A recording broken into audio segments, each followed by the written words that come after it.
All right, so it is October 24th, which means it's Period Awareness Day, and I thank you so much for being a part of our Period Awareness Day activities, drive, just making sure that we keep period at the forefront of our minds. Some of us don't have any choice but to keep period in our lives because we are actually going through our periods right now, because period is in fact everywhere and period is always happening, yes, even in the middle of a global pandemic. So I want to say thank you to everybody who has participated so far.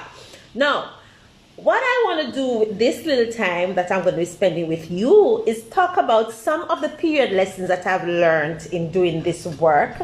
And I started HerFlow in 2016, and it came as a part of my journey, my own journey to health, to getting rid of painful periods, to just dealing with some of the reproductive issues that I was personally having. I was diagnosed with massive fibroids, and I was working on trying to be healthier, and I changed my relationship with food. So that whole journey started around the same time that I started HerFlow.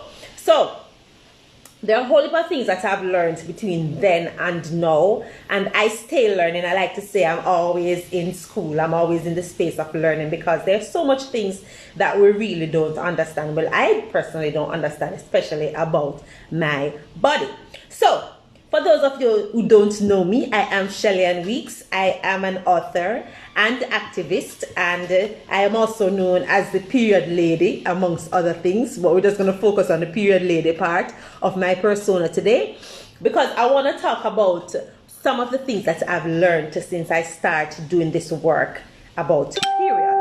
So one of the things that I'm going to do is, as I continue, I'm just going to tell you lessons, and I'm going to tell you what I've learned and how I feel about each lesson. So I'm just going to jump right into it. This is a lesson I wished I knew when I was much younger, because it would have saved me a lot of money and a lot of grief. Periods are not supposed to be painful. Lesson number one.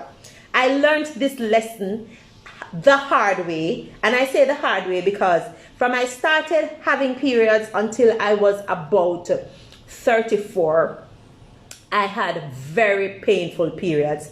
I'm talking about lie down on the ground, can't move until the pain pass, feel like there's something stabbing me in my abdomen kind of pain. I mean, there were times when I used to just lie on the floor, any floor, just for like 5 minutes, just to get a little bit of relief, and that was the only thing that worked. Oh, I did all the painkillers. I've done the prescription painkillers, name them, I've taken them. I used to have a pouch that I walk with my painkillers. I've done Baralgin, I've done Cataflam, Voltaren. I even got Valium at some point. I don't know why they gave me Valium, but hey, the painkillers, I had to take all of them, because at some point they just didn't work. So I used to have a little combination of, I'll take one of this and one of that, and just kind of try to get the edge off. So I can tell you about some pain. But after I changed my relationship with food, I realized that I no longer have painful periods. I've not had a painful period in 5 years. I have not taken a painkiller in 5 years. I don't know what cramps feel like anymore.